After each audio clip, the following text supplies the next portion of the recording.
Okay. நான் எப்போ என்னோட விளையாட்ட ஆட ஆரம்பிச்சு பிரேக் த்ரூவா வந்தேனோ, அப்போ வந்து எனக்கு அந்த வாய்ப்பு அமையாம போயிடுச்சு. பட் எனக்கு இன்னும் அது ரொம்ப அதிர்ச்சியா இருக்கு. என்னன்னு தெரியல. பட் அதுக்கு முன்னாடி என்ன ரொம்ப சப்போர்ட் பண்ணி, இவ்வளோ தூரம் எனக்கு வந்து நீங்க வோட் பண்ணி, என்ன நம்பி, உங்க எல்லாரையும் நான் சந்தோஷமா என்னால முடிஞ்ச அளவுக்கு நான் என்டர்டெயின் பண்ணியிருக்கேன்னு நான் பெருசா நம்புறேன். மேலும் மேலும் எனக்கு ஒரு வாய்ப்பு இருந்திருந்தா நான் கண்டிப்பா நிச்சயமா என்டர்டெயின் பண்ணியிருப்பேன். ஏன்னா நான் ஒரு ஒரு ஆக்டரா தான் நான் வந்தேன் உள்ள. என்னால என்ன பண்ண முடியுமோ நான் கன்ஃபார்மா நான் பண்ணியிருக்கேன்.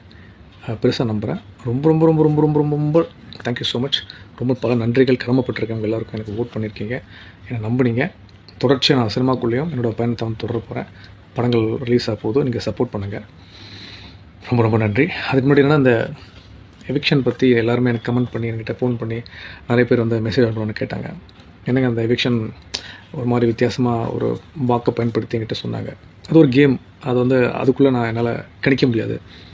எதிர்பாராததை எதிர்பாருங்கள் அப்படின்னு ஒரு விஷயம் தான். பட் நான் எதிர்பார்க்கவே இல்லை.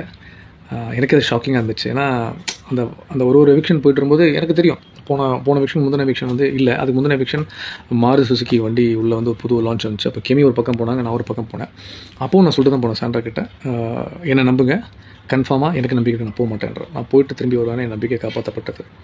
இந்த வாட்டி நான் போகவே மாட்டேன் டிசைட் பண்ணேன். பட் எனக்கு தெரில, அது அந்த விஷயம் நடக்கலை. ஏன்னா என்னை பொறுத்த வரைக்கும் நான் ரொம்ப ஜென்யூனாக, ரொம்ப சின்சியராக பிக் பாஸ்குள்ளே கால் எடுத்து வச்சதுலேருந்து நான் ரொம்ப சின்சியராக இருக்கேன். என் கேமை மாற்றிருக்கேன். என்னோடய இண்டிவிஜுவல் கேமை நான் காட்டியிருக்கேன். உங்களுக்கே தெரிஞ்சிருக்கும்.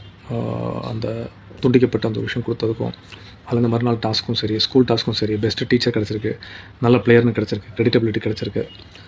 இந்த நெக்லஸ் டாஸ்க்கும் நான் ரொம்ப ரொம்ப பியூட்டிஃபுல்லாக பர்ஃபார்ம் பண்ணேன். ஒரு ஒரு ஒரு பெரிய ஒரு நடிகரோட ஒரு கதாபாத்திரம் தான் அது. மேஜர் ஜம்புலிங்கம்னு சொல்லி அதை வந்து சீரியஸாக கொடுத்த கதாபாத்திரம் நான் காமிக்கல் எடுத்து நான் முயற்சி பண்ணி கொடுத்த மீசெல்லாம் கொஞ்சம் இப்படிலாம் விட்டுருப்பேன் வித்தியாசமாக. என்கிட்ட ஒரு காமெடி சென்ஸ் இருக்குது. அதை எப்படி ப்ரொஜெக்ட் பண்ணி காட்டணும் நான் எதிர்பார்த்தேன். அதெல்லாம் ஃபுல்லாக என்டர்டெயின் பண்ணியிருக்கேன்னு நம்புறேன் உங்கள் சப்போர்ட்டோட.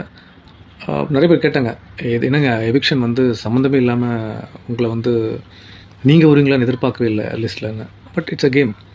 உண்மையாலே நான் உள்ளே இருந்ததுன்னா இதை விட பெட்டராக பெஸ்ட்டாக நான் உங்களை என்டர்டெயின் பண்ணிப்பேன். அதோட பெரிய நம்பிக்கை இருக்குது.